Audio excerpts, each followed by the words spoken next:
u qizni barbekyu qilib yemoqchi bo'lishgan.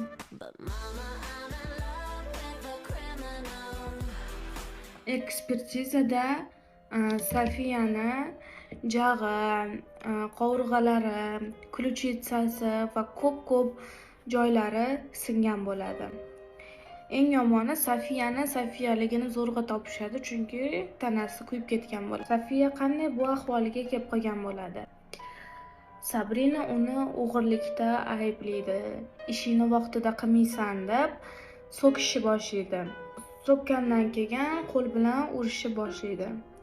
Tarsaki urishadi, tepishadi. Ne только Sabrina, Sam ham uni mazax qilgan bo'ladi. Bechara Sofiyani cho'ri qilishib olgan bo'ladi. Oyligini berishmaydi, ovqatlantirishmaydi, cho'milgani berishmaydi. Bu faqat ishlarini qildirib yurishgan. Shu rasmda